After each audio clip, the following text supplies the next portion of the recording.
Football is not just a sport of 22 men chasing a ball. In Brazil, it is a religion. And in Minas Gerais, the Clásico Mineiro between Cruzeiro and Atlético is the altar where reputations are sacrificed. But what happened on March 8, 2026 was not a sacrifice. It was a collective incineration of sporting ethics. To understand how we reached the world record of 23 red cards, we must first dissect the very air breathed inside the Mineiro hours before the opening whistle. There was static electricity in the access tunnel. The smell of freshly cut grass mingled with the acrid scent of flares and the cold sweat of anxiety. On one side, Atlético, the powerhouse that had ruled the state with an iron fist. On the other, Cruzeiro, the giant awakening from a deep slumber, hungry to reclaim what it considered its birthright. The players did not look each other in the eye during the initial protocol. The handshakes were mechanical, frigid, and laden with a disdain that foreshadowed tragedy. The match before the chaos, the tactics of hate. The match began with an intensity that bordered on the unbearable. Every tackle sounded like the crack of a whip. Fagner, known for his relentless style, was already leaving his calling card on Junior Alonso within the first 5 minutes. The referee, Matheus Candançan, tried to manage the game with words, but words are useless against men with blood in their eyes.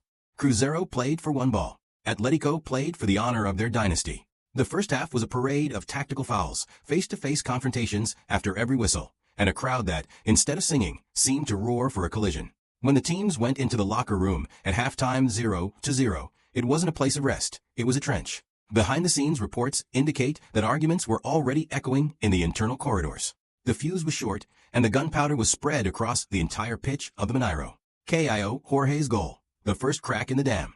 At the 22nd minute of the second half, destiny took its turn. In a surgical counterattack, the ball fell to Caio Jorge. The low, dry, diagonal shot rippled Everson's net. The roar of the Celeste crowd was so potent it felt like it could displace the concrete slabs of the stadium. But observe the immediate reaction.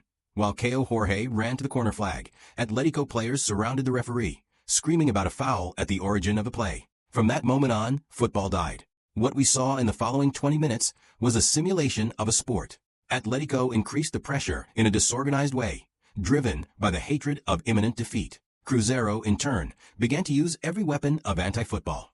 Every throw-in took a minute. Every time Cássio went down, it felt like an eternity to the Atlético players. The frustration of Everson, an experienced and usually calm goalkeeper, began to overflow. He couldn't stand seeing the title slip through his fingers while the rivals celebrated every second wasted. The detonator. Everson versus Christian. There were 3 minutes left in regulation time. A ball lofted into the Cruzeiro area, a common aerial duel. Christian jumps to clear it. Everson leaves his line to punch the ball. There is contact. The referee whistles for a foul in favor of Cruzeiro. This is where the 1955 historical record begins to tremble. Everson, in a surge of adrenaline and fury, refuses to accept the call. He sees in Christian the face of all his frustration that afternoon. The initial shove is the green light for disaster. Christian retaliates. In 2 seconds, the penalty area becomes a gravitational epicenter, where all 22 players, plus the benches, are sucked in. There was no attempt to separate. There was a deliberate choice for combat.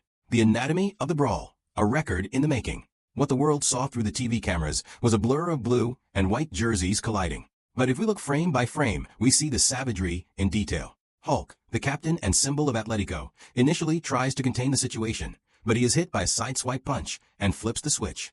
He transforms from peacemaker to aggressor in milliseconds. Junior Alonso and Fagner star in a separate duel, exchanging blows that would make any boxing referee stop the fight. Private stadium security enters, but they are swallowed by the mass. The military police, with shields and batons, try to create a cordon, but the players are in a trance. The 1955 record of 22 red cards, Portuguesa versus Botafogo, shatters as Matheus Candançan, protected by a police circle, begins to mentally note the names. He doesn't pull out the cards yet. The atmosphere is so hostile that showing a red card could cost him his physical integrity. He simply watches, like a chronicler of the apocalypse, recording the fall of 23 athletes, 12 from Cruzeiro, 11 from Atlético. The end of part 1. The silence after the scream. The brawl lasted 15 minutes of stop time. 15 minutes, where Brazilian football was exposed in its rawest, most violent form. When the dust settled, the scene was desolate. Ripped jerseys, bleeding players, lost boots scattered across the grass, and a sense of absolute emptiness. Cruzeiro was the champion, yes, but the celebration tasted like metal and blood. This is just the beginning of the analysis. In the next part, we will dive into the detailed match report, the locker room testimonies, and the international fallout that turned Belo Horizonte into the center of the world's sports news, not for the goals, but for the shame of a record that no one wanted to break. As the dust settles on the pitch and the court prepares, I have an invitation for you. If you value this kind of deep investigation and want us to keep bringing you the biggest scandals in football history, subscribe and hit the bell icon. Your like is what keeps this channel alive to tell the stories no one else dares to tell. Forget the tactical formation. Forget Caio Jorge's goal. The moment the clock marked the beginning of the confrontation, the Mineiro ceased to be a sports arena and became a modern laboratory of human fury. What we witnessed was not an isolated event, but a chemical chain reaction. When goalkeeper Everson and midfielder Christian collided, something inside each of those 22 men, and dozens more on the benches, simply snapped. Civility, that thin layer that separates a professional athlete from a gladiator, evaporated under the sweltering heat of Belo Horizonte. The escalation of violence and the collapse of authority. The first aggression was like the first falling domino. Everson, consumed by the frustration of imminent defeat, poured the weight of an entire high-pressure season onto Christian. The shove wasn't just physical. It was a declaration of war. Within seconds, the pitch was flooded. Substitutes, who should have been the voice of reason, crossed the touchline as if they were invading enemy territory. Then came the fall of the idols. Hulk, a man who carries the weight of a nation and a massive fan base on his shoulders, suddenly found himself at the center of a whirlwind. His initial attempt to separate players was quickly replaced by a defensive instinct and shortly after, by an offensive one. On the other side, Cássio, a figure of serenity and experience, was struck by an object thrown from the stands. This detail is crucial. The violence on the pitch fed the violence in the stands, and the stands authorized the players to be even more brutal. The image of Cássio and Hulk, two titans of Brazilian football, locked in a sharp, physical confrontation, symbolizes the day mutual respect was buried in the grass of the Mineiro. Individual conflict and the battle for honor. While the captains argued on the fringes of the chaos, scenes of pure savagery unfolded. Fagner and Junior Alonso starred in a duel that seemed plucked from ancient times, where the ball was a mere detail, and the goal was the moral annihilation of the opponent. Kicks were thrown, historic jerseys were reduced to rags, and the sweat dripping down was no longer from the physical exertion of the match, but from the raw tension of actual combat. The figure of Matheus Candançan, the referee, became tragic. He wandered the pitch like a ghost in his own home. He didn't raise his cards. He didn't shout. He simply watched. There is a psychological terror in being the authority and realizing that no one recognizes you as such anymore. Candançan knew that any attempt to intervene physically would result in his own downfall. He chose the pen over the card. He chose memory over immediate confrontation. He was there to witness history, not to change it in that instant. Intervention and pepper spray. The sound of panic. The chaos reached its peak when the military police decided that dialogue was impossible. The metallic sound of shields hitting the ground, the shouted orders, and the acrid smell of pepper spray began to dominate the environment. Cruzeiro players, trying to protect the goal scorer Caio Jorge, created a human shield around him, while Atlético, wounded in their pride, desperately tried one last settling of accounts. The TV broadcast lost control. Commentators fell silent. What can be said when a sport dies live in front of millions of people? The 1955 record wasn't just broken. It was humiliated by the sheer amount of hatred distilled in 15 minutes. 23 men, 23 stories, 23 careers that, from that official report onward, would never be the same. The list of 23, one by one in the report of shame. To fill the necessary depth and time, we detail the participation of every central figure. Everson started the fire. Christian fueled the flames. Hulk and Cássio, the pillars, crumbled under the weight of provocation. Fagner and Alonso pushed physical aggression to the limit. But what about the others? The substitutes whose names no one remembers, but whose kicks landed on the backs of fallen rivals. The coaching staff members who, instead of calming their athletes, acted as instigators? Each of those 23 names on the match report represents a systemic failure in the emotional control of elite football. Transition to the final judgment. When the dust finally settled and the players were escorted to the locker rooms, the Mineiro did not look like the stadium of a champion team.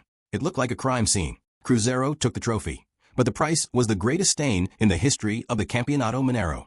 In Part 3, we will analyze the legal consequences, the player bans, the million-dollar fines, and how this bloody Sunday of 2026 forced FIFA to look at Brazil with eyes of censorship. The record was broken, but the wound will remain open for decades. The sun rose over Belo Horizonte on March 9, 2026, with a different kind of glare. It wasn't the golden glint of the trophy held by Cruzeiro, but the cold, metallic reflection of international headlines. From London to Tokyo, from New York to Madrid, The front pages screamed a single word in every language: barbarism. The coffee on the tables of the citizens of Minas Gerais tasted bitter that morning. The 1-0 victory, K.O. Jorge's clinical goal, the state title, it all suddenly felt hollow. What mattered now was the list. The list of 23. In this final part, we leave the blistering heat of the pitch and enter the refrigerated, marble-clad rooms of the Superior Court of Sports Justice, STJD. If on the field the weapon of choice was the fist, here the weapon is the paragraph. Every line of Matheus Candançan's match report, written with a trembling hand in the locker room after the riot, became the script for the dismantling of legendary careers. How did Brazilian football react to breaking a record that had stood since 1955? The match report, testimony of the apocalypse. The official document is a terrifying read. Candançan describes what the human eye couldn't catch at full speed. He details how goalkeeper Everson, in a moment of total alienation from sporting reality, landed the first blow. He describes the forced passivity of the officiating crew in the face of a near lynching. Imagine the scene. High-priced lawyers for both clubs hunched over security camera footage, trying to prove that a kick was self-defense rather than mutual aggression. Part 3 analyzes this legal gymnastics. Cruzeiro, champions on paper, fought to keep their star assets from being banned for the national season. Atlético, wounded and defeated, sought an exemplary punishment that would serve as a consolation prize for a humiliated fanbase. The trial. The theater of the absurd. The courtroom was packed. The silence was so heavy you could hear the turning of the pages of the legal files. One by one, the 23 names were called. The case of Hulk, the Atlético captain, a figure who transcends a club, faced a panel of judges with his head bowed. The charge was grave, instigating a riot. The defense argued his clean record, his charity work, his importance to the game. But the images don't lie. Frame 442 showed the extended arm, the impact, the fury. The case of Cássio, the giant, the national idol. His defense focused on external provocation. How can you demand calm from a man hit by a radio thrown from the stands while he tries to break up a fight? His lawyers asked. Here, the script dives into the psychology of these men. They weren't just players, they were symbols that failed. The verdict wasn't just about match bans, it was about the deconstruction of a public image. The combined sentences exceeded decades of bans, if counted individually. The record for ejections generated a record for fines and a record for suspension days. Global impact. FIFA and the censorship of Brazil. This wasn't just a local problem. From Zurich to Tokyo, the video of the brawl at the Mineiro circulated as a textbook example of what football should never be. FIFA issued a blistering statement. Brazil, the land of football, was being seen as the land of unchecked violence. In this section, we explore how sponsors began to pull their brands. Global corporations do not want to be associated with ripped jerseys and bloody faces. The financial loss for both Cruzeiro and Atlético was calculated in tens of millions of dollars. The 2026 title became the most expensive and least profitable achievement in the history of Cruzeiro Esporte Clube. The legacy of the wound, football, after Bloody Sunday. What remains when the dust settles and the courtroom doors close? Emptiness. The 2026 Mineiro Championship changed the rules forever. New security laws were implemented. The distance between the fans and the pitch was increased, and the penalty for substitutes invading the field became automatic and severe. But the biggest change was in the soul of the Clásico. The rivalry between Cruzeiro and Atlético was always hot, but there was an invisible line. On March 8, 2026, that line was pulverized. The players who took part in that brawl carry a stigma. In broadcasts from 2027, 2028, and 2030, whenever these names are mentioned, the commentator will say, one of those involved in the record of 23 red cards. Final conclusion. The end of the documentary. The video ends with a slow-motion shot of an empty Mineiro, the lights going out one by one. The ambient sound is just the wind whistling through the stands where shouts of joy once echoed, only to be replaced by screams of hate. We broke a record from 1955. We surpassed Portuguesa and Botafogo in numerical terms, but we lost something much greater in the process. Football is a mirror of society, and what we saw in that mirror was something we wish we hadn't seen. Cruzeiro is the champion. Atlético is the rival. But football itself, on that Sunday, was the greatest loser.